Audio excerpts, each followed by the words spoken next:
Аллилуйя. Евангелие от Матфея, 21 глава, с 1 по 7 стихи.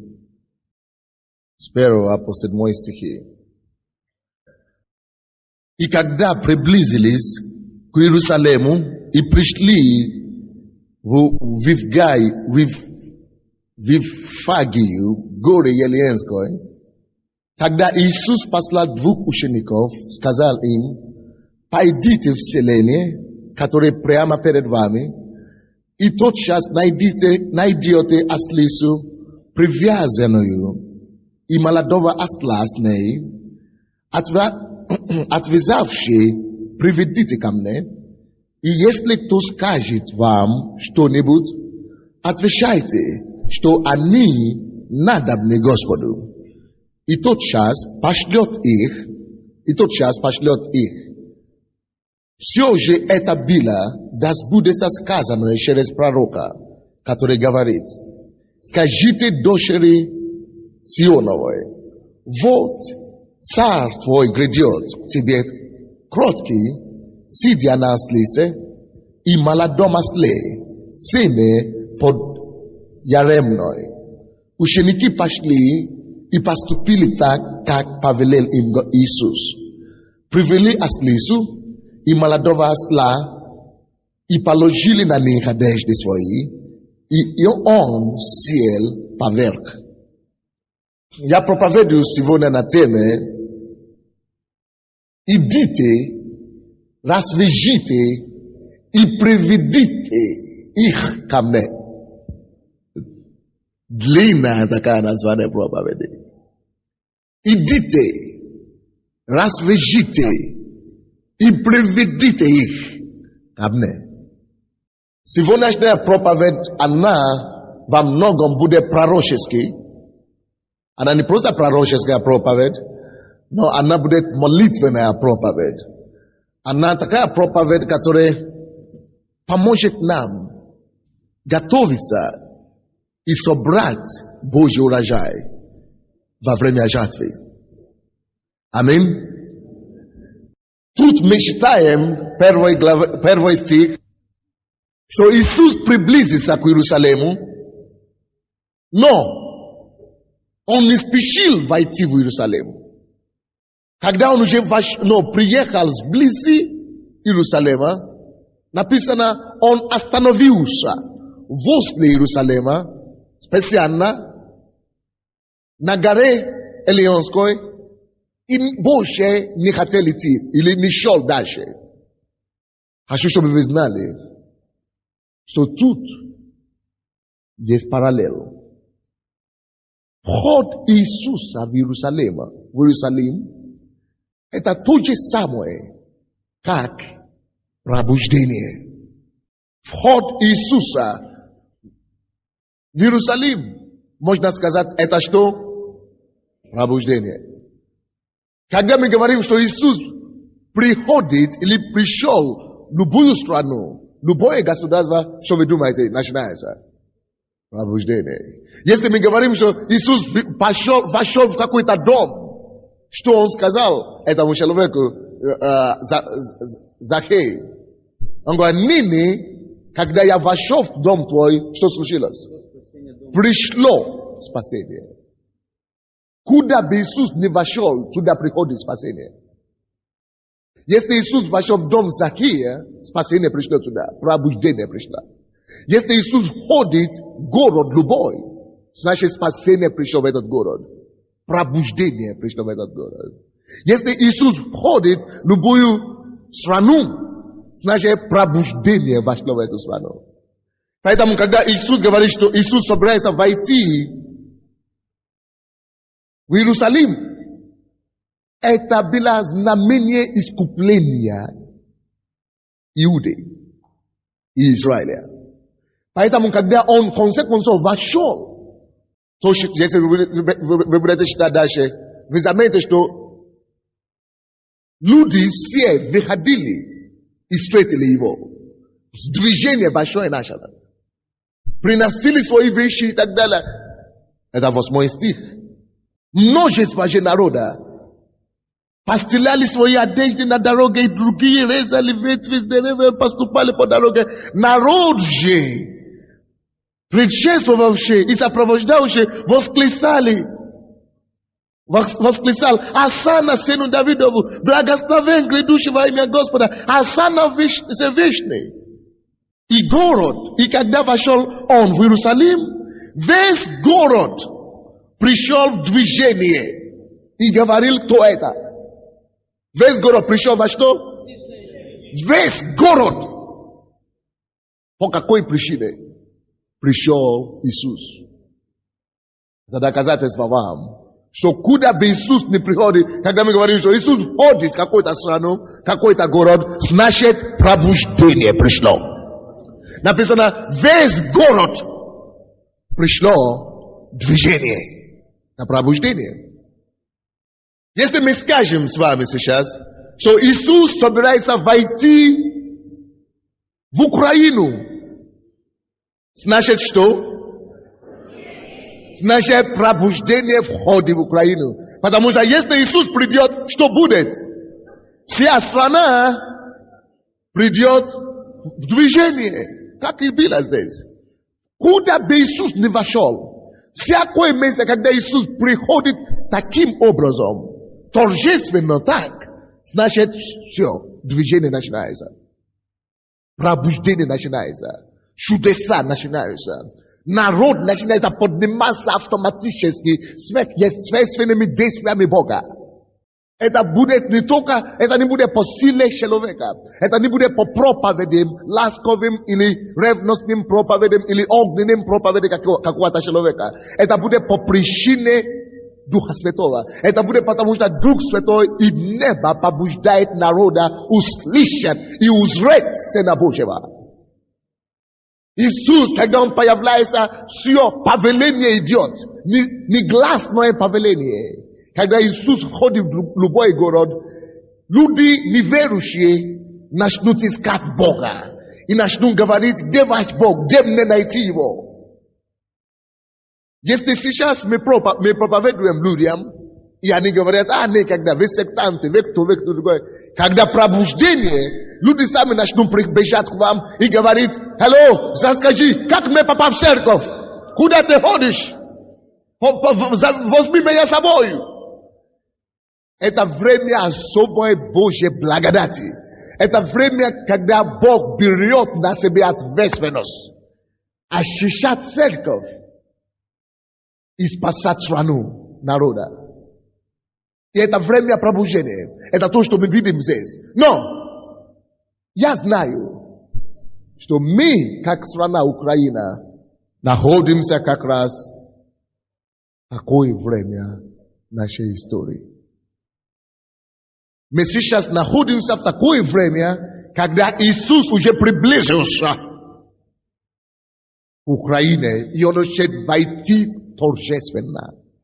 Как Он войдет? Торжественно. Он хочет войти торжественно в Украину, как Он вошел в Иерусалим в те дни. Вы заметите? Что прежде, чем Иисус вошел в Иерусалим, Он не спешил. Он уже приблизился, он уже пришел, но он не объявился.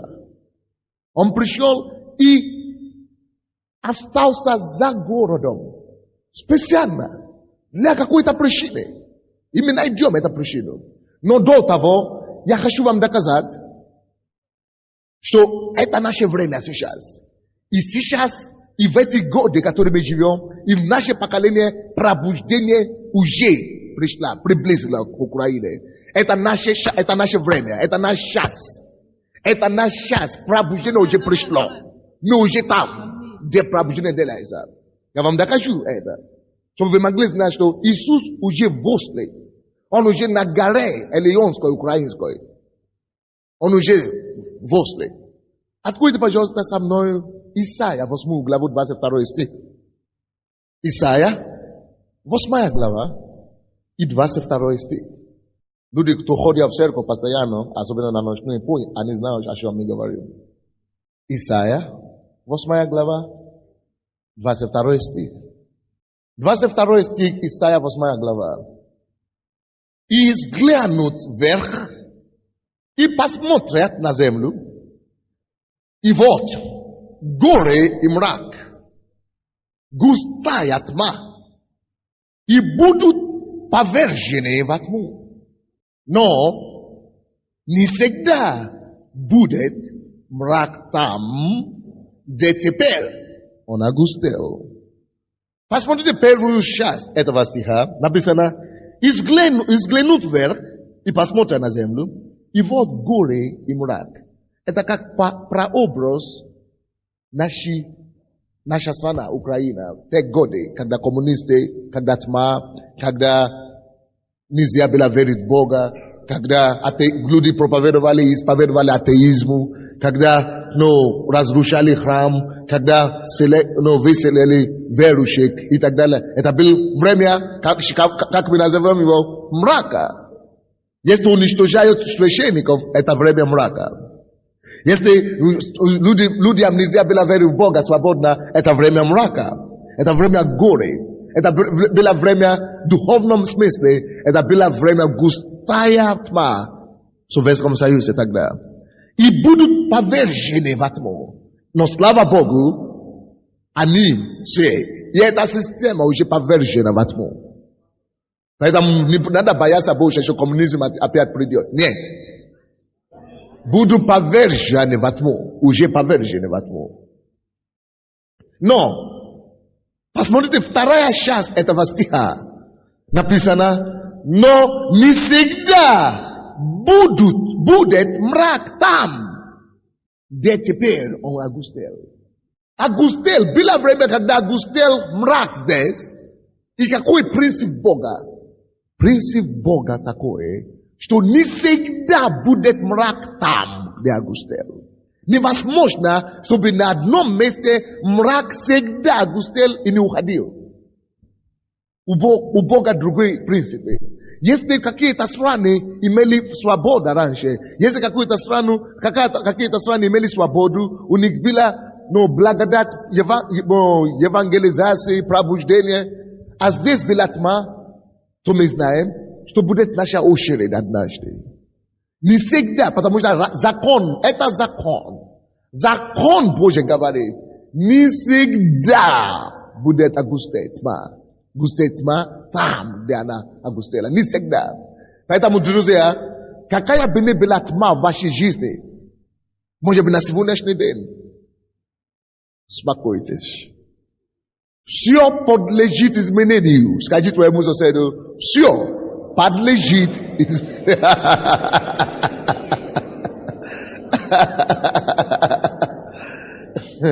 И это изменение мы уже видим в нашей стране. Если бы не изменение, союз бы не распался. Все подлежит изменению. Поэтому и когда любое время, когда процесс изменения уже начинается, тогда мы знаем, что другое время идет. Это время тьмы и мрака проходит. Потому что не всегда будет густеть там тьма, где они сейчас. 9 глава и 1 стих. 9 глава и 1 стих. Исайя 9:1. Посмотрите, пожалуйста, внимательно. Это вам поможет. Поможет вам понять, что Иисус уже вблизи Иерусалима, украинского Иерусалима, уже вблизи Украины. 1 стих, 9 глава Исайя. Прежнее время умолила землю Завулон. Прежнее время умолила землю Завулонову и землю Нефалимову. Но последующее возвеличит Приморский путь. Последующее время возвеличит Приморский путь. За Иорданскую страну, Галилейскую, Языческую. Это значит, народ, ходящий во тьме, увидит свет великий. На живущий в стране тени смертной, свет воссияет. О чем тут речь идет? Посмотрите, пожалуйста, на 2 слова в этом стихе. Подчеркните слово «прежное время». Умолила.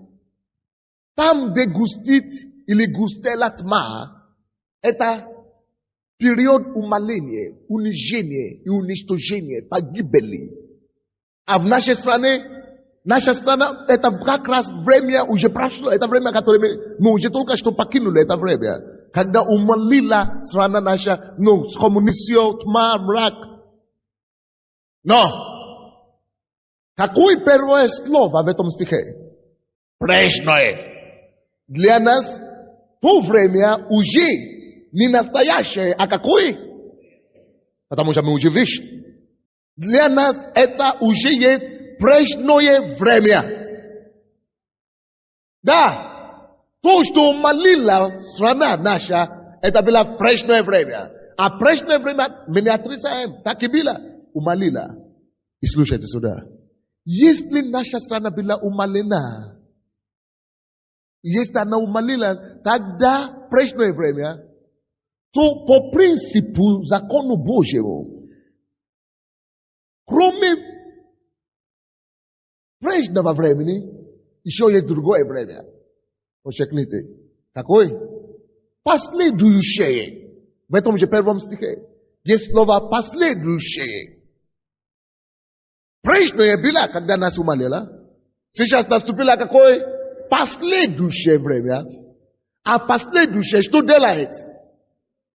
Возвеличивает. Молодец. Кто-то там ответил. Последующее возвеличивает. Страна, которая была умолила раньше, а Украина была такова. Она была умолена. Экономически, политически, духовно. Но сейчас наступило другое время. Последующее. И что Бог делает в последующее время? Возвеличивает. Скажите, это наше время возвеличения. Как? Возвеличение. Это наше время возвеличения. Давайте скажем все. Это наше время возвеличения. Украина возвеличится. Во имя Иисуса. Наступило время, когда наш Бог возвеличит нашу землю. Потому что мы прежнее время была умолена. Вот откуда я знаю. Важно, чтобы вы знали, какое время мы живем. Если ты не знаешь, какое время ты живешь, и специфики этого времени, ты не сможешь исполнять твое призвание в это время. Потому что ты будешь ждать другое время. Пока ты ждешь, уже будет поздно. Мы с вами должны знать, что Бог доверил нам особую привилегию жить в такое время, как это. Вы не представляете.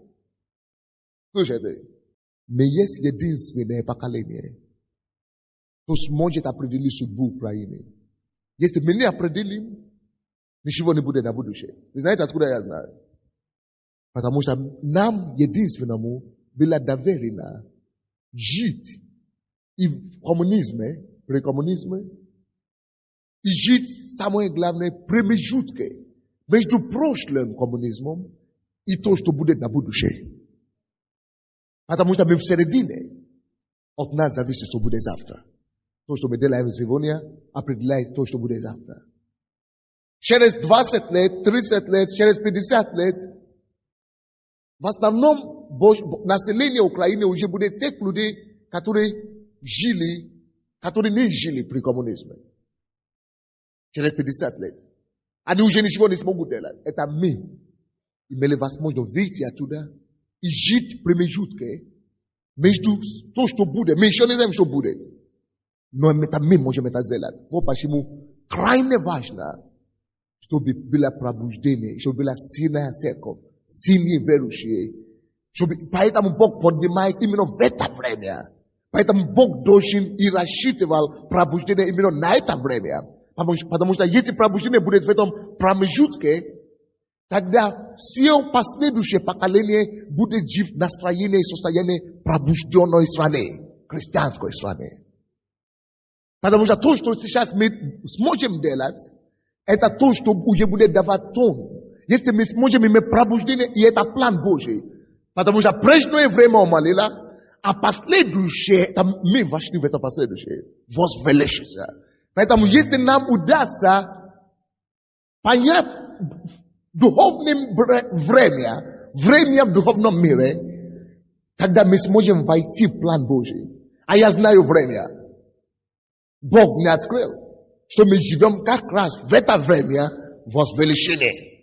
Время, когда Иисус уже на горе Елеонской. Вот Он уже войти в нашу страну. Очень важно, чтобы мы знали время. От времени зависит наши судьбы. Вы помните, написано, когда исполнила полнота времени, Бог послал Сына Своего Единородного, и Он искупил мир. Он не мог это делать ни раньше, ни позже. И потому что Израиль не знал время, они не могли принять Иисуса. Время важно. Время важно. Если мы будем знать, что Бог делает в наше время, какое время мы живем, тогда мы сможем открыть свой дух, и мы сможем брать ответственность этого времени на себя. Это есть время, когда Господь хочет войти. Вспомните, несмотря на то, что весь город пришел в движение, в Иерусалиме, когда Иисус пришел, пробуждение пришло, основной масс людей, они не могли знать, что это такое. Иисус заплакал, вы помните? Об Иерусалиме, потому что Иерусалим не узнал свое время. Время не узнали, время своего посещения. Поэтому, братья и сестры, мы как церковь должны знать свое время. И если мы будем знать свое время, мы будем знать, какая ответственность от нас ожидается. Теперь вернемся, пожалуйста, Евангелие от Матфея. 21 глава. Почему же Иисус не вошел сразу в этот город, в Иерусалим? Кто мне скажет? Но ничего я вам скажу.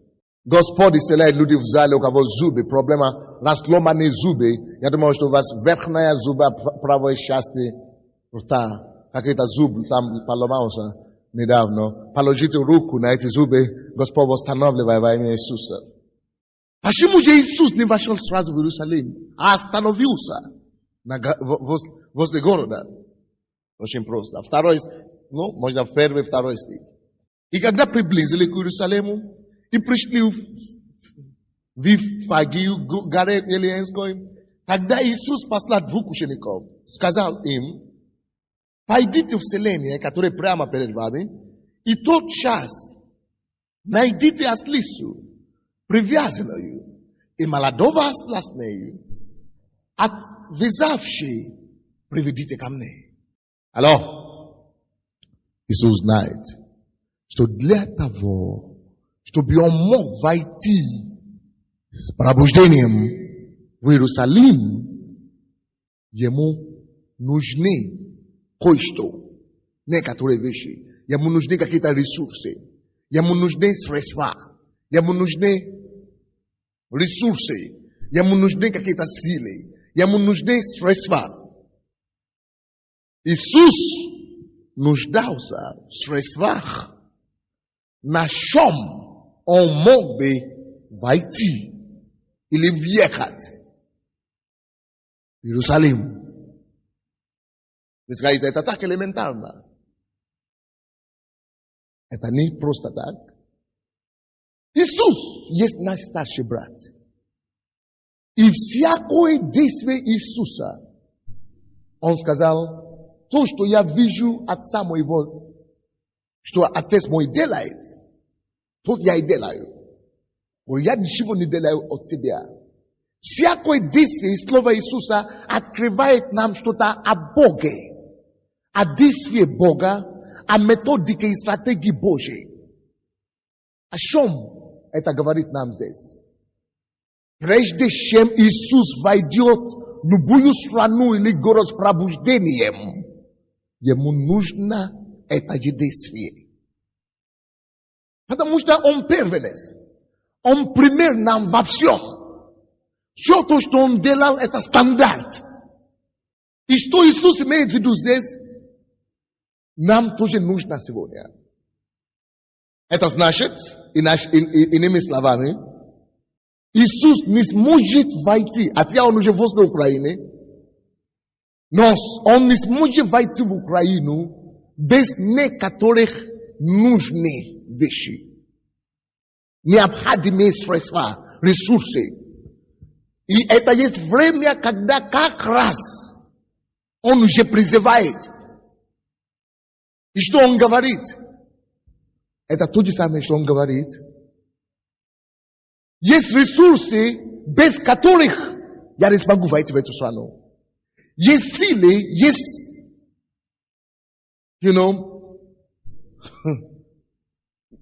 есть вещи, которые мне нужны, прежде чем я могу войти. Тут, в этом Иерусалиме, ему нужно было, что? Ослица и осла.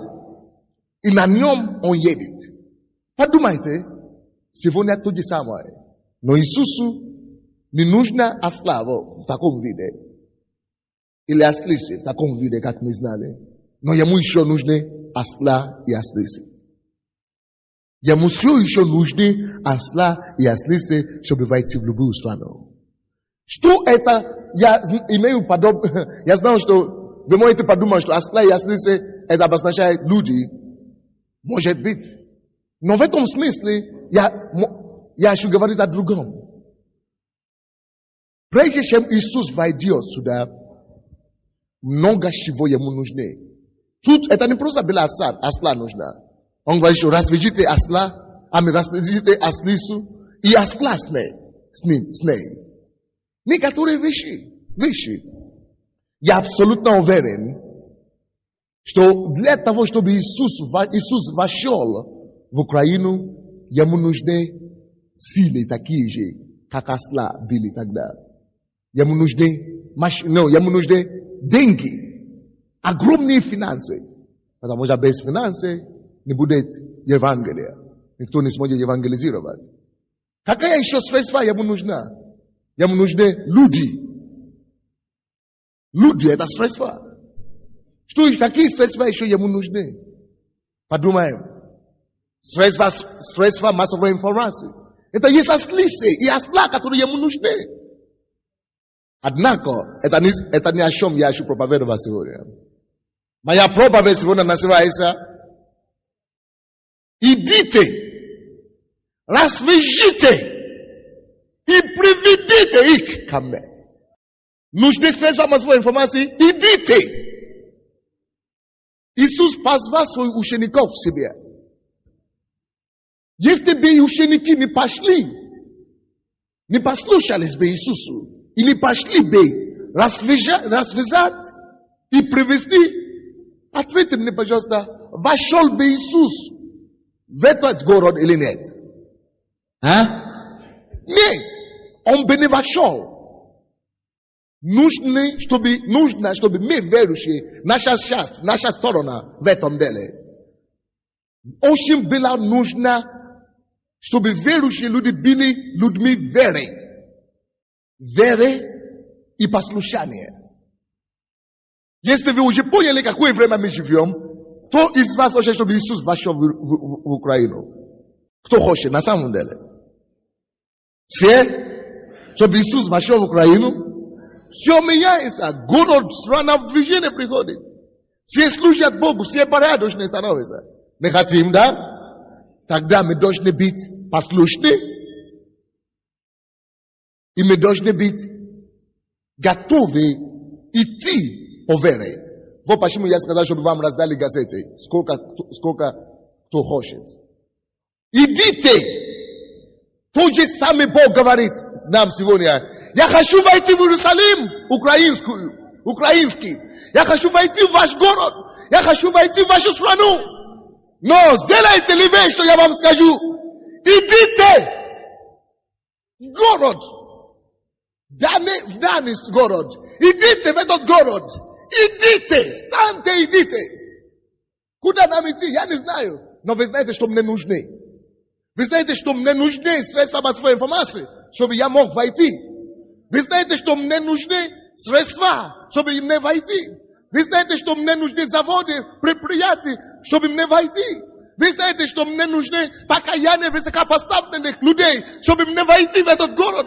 Вы это знаете, они мне нужны. Вы знаете, что мне нужны элита общества, чтобы мне войти в это общество. Вы знаете, что мне нужны, чтобы много людей пришли, чтобы войти в это общество. Мне много чего нужны.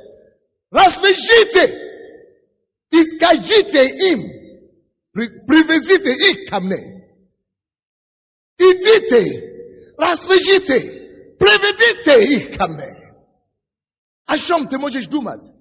Иисусу нужны музыканты, профессионалы. Иисусу нужны, что еще мы можем думать? Все. Иисусу нужны много средств, чтобы войти. Он уже здесь. Я уже пришел. Я уже возле вашего города. Но вы, мои ученики, от вас зависит, войду ли я город или нет? Войду ли я в страну или нет? От вас, верующих, мои ученики зависят. Поэтому написано, он позвал учеников своих и говорит им, идите. Они могли бы задавать ему вопросы. Господи, а это жена твоя осла? А ослица жена твоя? А что скажут? Я боюсь, мне стыдно. Я только новообращенный. Мне неудобно. А что они мне скажут? А если меня выгонят? А если меня побьют? А если оскорбят? Они могли бы возмущаться вот так. И они действительно возмущались. Иисус сказал им в 3 стих. И если кто скажет вам что-нибудь, отвечайте, что они надобны Господу. И тотчас пошлет их. Я говорю вам сегодня пророческую проповедь, и как пророк Божий говорю вам сегодня. Написано, уверуйте Господа, чтобы вы были утверждены, и уверуйте Его пророку, и у вас будет успех. Друзья, я знаю, что это проповедь пророческая. Уверуйте Господа, чтобы вы утвердились. Уверуйте в Его пророка, и у вас будет успех. Я говорю то же самое, что Иисус говорит сегодня. Что во имя Иисуса Христа Бог говорит нам. Он посылает нас. Куда бы ты ни нашел, куда бы ты ни шел, где бы ты ни ходил, в этом месяце Бог имеет обязанность для нас до Нового года. И Новый год может быть тот год массового пробуждения, который мы ждем. Почему? Потому что это кануны. Это накануне тут он говорит. Он говорит, идите, развяжите все, что мне нужно. Как это я развяжу? Богу нужно телевидение, чтобы его слово было проповедовано по стране. Значит, Бог говорит кому-то из нас, идите на телевидение, развяжите, идите, развяжите и приведите ко мне. А как? Я никого не знаю там. Или я кого-то знаю, но они же деньги требуют. Иисус говорит, что если что, скажи, что мне нужна. Господу надо, я есть ответ. Почему ты пришел? У тебя нету денег, у тебя нету связи, но не положено. Иисусу нужно. Вот ваш ответ. Не мне нужна. Богу нужно радио, чтобы Евангелие было проповедовано. Идите, написано, развяжите и приведите ко мне. А что мне скажет, когда зададут вопросы? Скажите, что Иисусу надобно. Богу нужно газеты и так далее. Он говорит, ученики мои, идите, развяжите и приведите ко мне. Ты скажи, я не знаю, как это делать, что делать. Алло, скажите, что Иисусу нужно. Я иду, послушаю, столько, все. 2 вещи нужно было от учеников. Послушание и вера. Потому что, как это я пойду? Как это я пойду? Как это я пойду? Мне неудобно. Вера. Алло. Прямо сейчас, пока я говорю, многие из вас, Бог начнет вкладывать вам в сердце что нужно Богу, и куда вам нужно идти, чтобы требовать для Него. Это то же самое, что Он говорит, идите стучать. Идите стучать. И если люди скажут, что, скажите, Иисусу нужна. Идите к музыкантам, профессионалам, певцам. Что? Ты нужен Иисусу. Идите к миллионерам, богатым. Деньги нужны Богу. Что такое? Напишите им письмо. Вам нужно дать десятину Богу. Вы нужны Богу. Для того, чтобы Иисус вошел в вашу страну. Вы нужны Богу. Надо, чтобы ваше предприятие было христианское. Вы нужны Богу. Расскажите им, директорам, фирмам. Это то, что Иисус говорит. Идите. Идите. Какое бы направление не войдет в вашу голову? Подумайте, какое направление войдет в голову? Может быть, начальник какой-то, может быть, бывший начальник, бывший директор, или настоящий директор, или кому-то. Просто написано, идите. Бог хочет, чтобы мы шли и развязали все средства, все силы, все средства, которые нужны будут или смогут способствовать Его прихода в город. Он хочет, чтобы мы поверили и сказали, во имя Иисуса, я иду на это телевидение, я иду к этому бизнесмену, во имя Иисуса, он начну давать десятину, он начну служить Господу. Я во имя Иисуса иду к этому телевидению, они видели это фильмное время, во имя Иисуса. Они скажут, почему Богу нужно. Вы созданы Богом, вы под Богом ходите, Бог благословил вас, вы Богу должны. Богу нужно, чтобы Украина спаслась. Я иду в это предприятие, я иду в эту фирму, и я скажу, Богу нужно то, что у тебя есть. Я иду к этим элитам, к этим высокопоставленным, и скажу, Богу нужно то, что у вас есть. Ваше знание, ваше положение. Идите, развяжите и приведите к ним. Подумайте, каждый должен себе задать вопрос. И я вам задаю этот вопрос. Ты ученик Иисуса или нет? Кто ученик Иисуса тут? Напишите в своем конспекте или в своей Библии, куда я могу идти? Вопрос. А потом, тире. И впереди напишите, куда? Ответ. Напишите прямо сейчас. Подумайте, куда я могу идти? Не смотрите на меня, напишите ответ.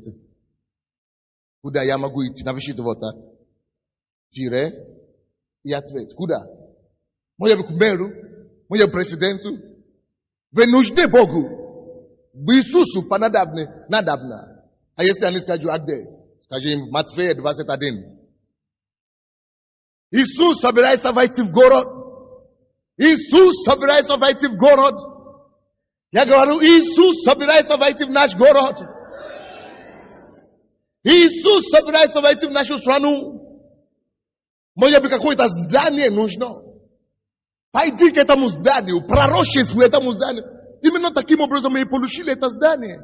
Женщины взяли пост 7 дней, и 7 дней ходили сюда.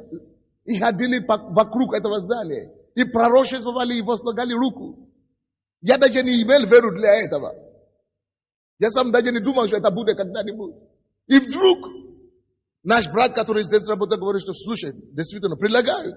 Как это предлагают? Серьезно? А когда-то он говорит, что невозможно сам. Теперь уже стало возможно. Вот что послушание делает и вера. Послушание и вера. Первое слово, название моей проповеди как? Идите, первое слово. Идите. Напишите это быстро. Большими буквами.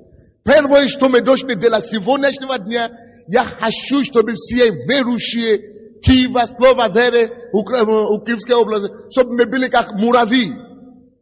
Чтобы мы как муравьи охватывали весь город и ходили повсюду. И говорили, идите, мы идем. Мы слушаемся Господу. Мы послушные дети. Мы идем. Первое слово это идите. Идите. Куда идти? Вот туда, куда вы только что написали. Куда вы только что написали. Куда ты можешь идти? Напиши себе. Кому ты можешь позвонить? Напиши. Кому ты можешь написать? Напиши. Идите. Развяжите. Убедите их. Что такое развяжите? Это значит, что это связано. Все то, что нужно Для прихода, для пробуждения в любой стране. Хотя Иисус уже пришел, Он уже ждет. Но все средства, которые Богу нужны, они связаны где-то. Они где-то связаны. Дьявол их связал. У чьих-то предприятий. В чьи-то подписи. В чьи-то сумки. В чьи-то счету. В чем-то банке. В чем-то лицензии. В чем-то в какое-то предприятие, в какое-то здание. Все есть для пробуждения на Украине. Давайте скажем, все есть для пробуждения на Украине. Но они связаны. К сожалению. Но Бог знает разницу во времени. Бог знает то время, когда они не дадут нам. Бог знает то время, когда именно тут, сейчас надо идти. Бог знает, именно поэтому Он говорит нам сейчас, вот сейчас дадут, сейчас время идти, сейчас послушают, сейчас будут слушать, сейчас согласятся, сейчас они послушают вас, сейчас захотят, поэтому идите сейчас, рассвечите сейчас. Сейчас есть время. Это наше время сейчас. Вот сейчас вы сможете развязать. Как? Своей верою. Я иду. Я послушался. Бог сказал, что будет, значит будет. Бог говорит, что дадут, значит дадут. И Он говорит, если зададут вам вопрос, что вы хотите? Почему вы трогаете это осла и ослицу? Скажите им, Богу надобно. Но есть некоторые из вас, которые вообще не зададут вопросы. Просто вам дадут все. Просто дадут. А если будут задавать вопросы, Бог дал нам ответ, как ответить. Богу надобно. Богу надобно. Есть какие-то друзья ваши, Дани, Роснов, знакомые, начальники, какие-то люди, которые вы знаете, что они нужны Господу. Правда? Напишите имена сейчас. Я пойду к нему, позвоню ему, развяжу его для Иисуса. Серьезно? Вроде бы это элементарно. Зачем Иисусу, если Он хочет войти, пускай Он войдет. Но что ему мешает? Ну, он хочет войти, он хочет принести причину. Ну, принеси, Ну, почему? Надо было остановиться специально. Еще и требовать, чтобы люди шли. Какой-то спектакль какой-то играет. То, что я вижу Отца моего делающего, то и делаю. Ничего сам от себя не делаю.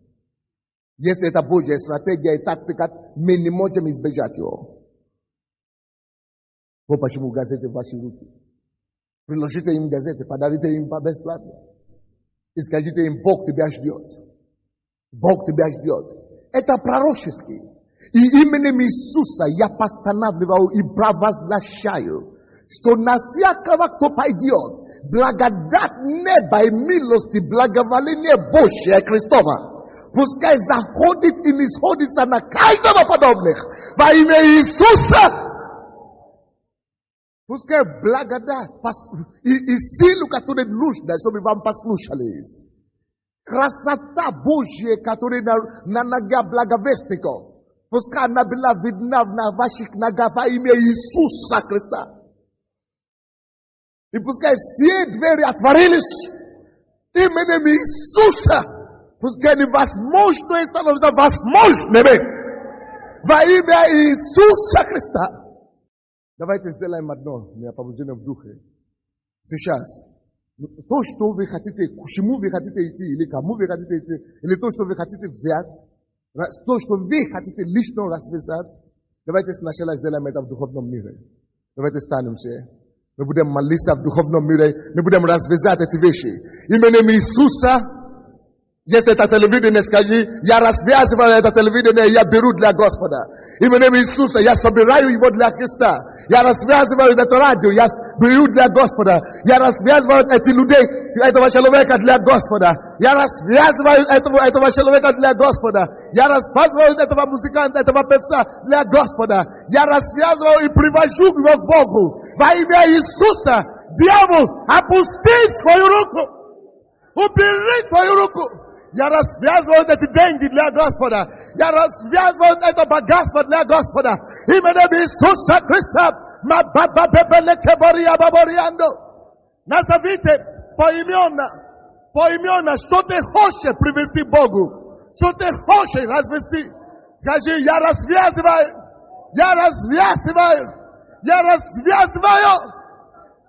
Пророчествуйте. Именем Иисуса повелевайте дьявола опустить. Повелевайте дьявола опустить. Повелевайте дьяволу силою, властью. Молитесь. Босия. Развяжите эти финансы. Развяжите эти деньги. Развяжите эти элиту Украину. Развяжите студентов Украины. Развяжите учителей Украины. Развяжите их. Врачей украинских, развяжите их. Профессионалов украинцев, развяжите их. Профессоров украинцев, развяжите их и приведите их к Богу. Молитесь, назовите их по одному. Развяжите средства массовой информации для Бога. Развяжите эти здания для Бога. Развяжите эту землю для Господа. Развяжите и повелевайте, чтобы они шли к Иисусу. Иисус спрашивает, кого мне послать, кто пойдет за меня? Кого мне послать? Кого мне послать? Кто пойдет? Кто пойдет? Кто пойдет, если не ты, дорогой? Если ты не пойдешь, кто тогда пойдет? Если ты не пойдешь, кто тогда пойдет? Аллилуйя. Ура, магатикит лого мокото ломерете. Или кеталагер, давайте молиться в духе. Ишала макате коллегата на могадуке. Господь, Ты нас развязал для этого дела. Ты нас призвал для этого дела. Мы люди этого времени. Именно Ты нас нашел. Ты нашел нас верными. Ты открыл нам умы. Ты открыл нам сердца. Ты помазал нас, Господь, именно для этого дела. И мы благодарим, что сегодня еще более засиял нам свет. Мы увидели это время. И мы пойдем сверх нашего ума, сверх наших сил. Мы пойдем верою в силу Божию. И Господь, по этому слову, по этому времени, Ты, Господи, сделай свои чудеса. Именно это время. И мы увидим рассвет великий на Украине. Бог, мы познали это время. Мы уверовали. Это время рассвета. И мы все сделаем, аминь. Чтобы это солнце правды воссияло на нашей стране. Во имя Иисуса мы пойдем. Мы исполним свое призвание. Ты доверил нам, мы исполним свое призвание. Воздайте славу Богу! Воздайте славу Богу! Воздайте славу Богу! Слава Тебе, Господь! Ты сделаешь там чудеса! Ты откроешь двери, Господи, которые мы не могли, Господи, даже знать. Придут откровения, и мы пойдем во имя Твое. Аминь. Господь, это наше время. Мы благодарим Тебя, что это наше время. Прошло прежнее, теперь уже другое время. Это то время, в которое Ты будешь возвеличивать. И мы сейчас говорим в духовном мире. Мы развязываем эту молодежь этой страны. Мы развязываем их именем Иисуса. Мы говорим, отпусти, дьявол, Ты не будешь держать. Это не Твои люди. Это люди, предназначенные Господу. Это люди, нужные Богу. Мы говорим, они выйдут из этих сетей. Они выйдут из этих сетей именем Иисуса. Они выйдут, чтобы служить Богу. Они выйдут, чтобы служить Господу. Мы провозглашаем сейчас это. Мы пророчествуем, что будут развязаны они, что развязаны будут также средства массовой информации. Мы говорим, дьявол, отпусти телевидение. Мы провозглашаем сейчас, что это сейчас происходит. Мы пойдем туда. Мы возьмем это для народа, для Украины. Мы возьмем для Иисуса. Мы возьмем это телевидение. Мы возьмем эти газеты. Это будет наше во имя Иисуса Христа, чтобы наш Господь мог войти в эту страну, чтобы все изменилось. Сейчас другое время. Сейчас другое время. Мы благодарим Тебя за то, что наше время пришло, Господь. Спасибо Тебе. Спасибо Тебе, Господь. Спасибо Тебе, Боже. Отец, мы благодарим Тебя за эту землю. Ты сказал, что везде, где ступит наша нога, эту землю во владение Ты даешь нам, Отец. И мы просто поднимаемся верою, Господь, сейчас, что земля Украины, Господь, она принадлежит Тебе, Отец, во имя Иисуса Христа. И поэтому мы развязываем всех живущих на этой земле, всех людей на этой земле, чтобы благодать спасения, она пришла, Отец, во имя Иисуса Христа. Благодать спасения на каждое село, на каждый город, Господь, на каждый районный центр. Господь, каждый да услышит Твое Слово, Господь, и да будет спасен. Во имя Иисуса мы просто провозглашаем жажду не хлеба, жажду не воды, но жажду Слова Божьего, Господь, Твою жажду, Господь, которая у Тебя есть по нас, во имя Иисуса Христа. И мы также развязываем все власти, все начальства в этой Украине, во имя Иисуса Христа, Господь. Мы просто сегодня говорим пророческим голосом, что они принадлежат Господу, ибо нет власти, нет Тебя, Господь, но всякая власть, она поставлена Тобою.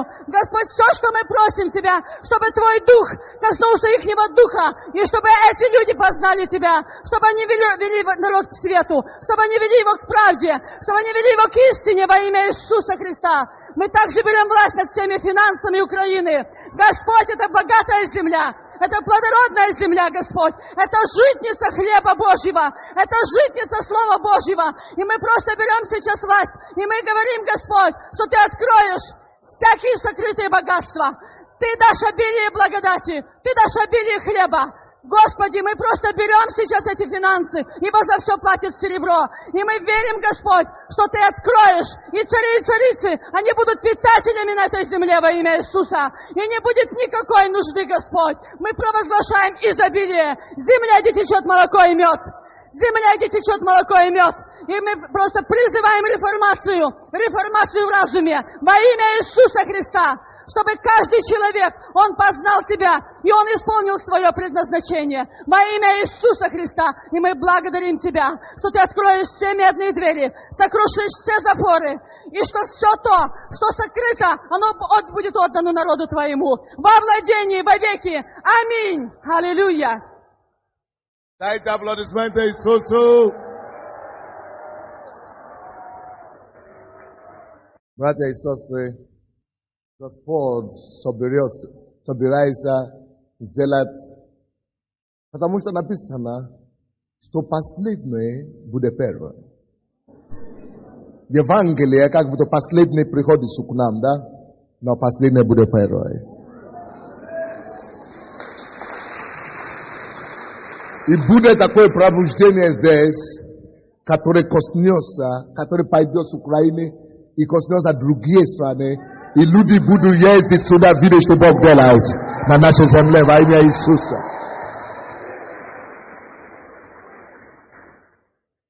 Давайте поднимем наши руки и скажем Иисусу. Поднимите ваши руки к Богу, выше.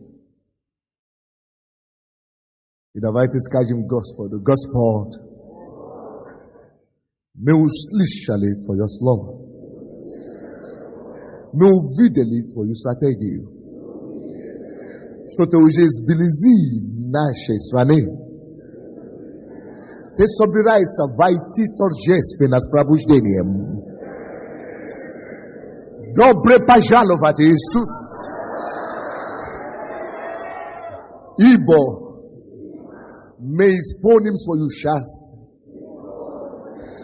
Ты сказал, Твои ученики должны идти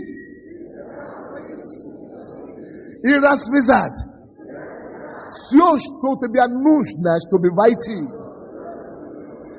О Боже, мы Твои ученики.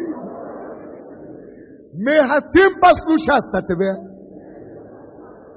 Мы даем Тебе слово, что мы пойдем туда, куда нужно идти. Точно так, как эти ученики послушались. И Ты вошел торжественно в Иерусалим. Таким же образом я говорю от себя, что я хочу послушаться. Я пойду развяжу и приведу все то, что тебе надо.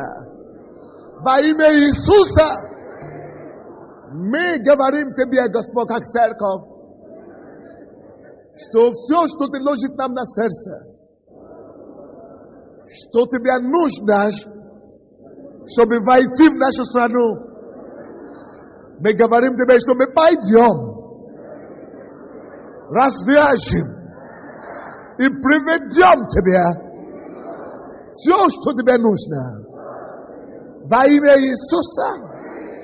И мы увидим огромное движение Божие. Именем Иисуса мы увидим огромное пробуждение на нашей земле. Это будет в наше время. Это будет нашими глазами. Слава тебе, Господь. Тебе слава и хвала. Ты поможешь нам во имя Иисуса Христа. Аминь. Дайте Богу славу.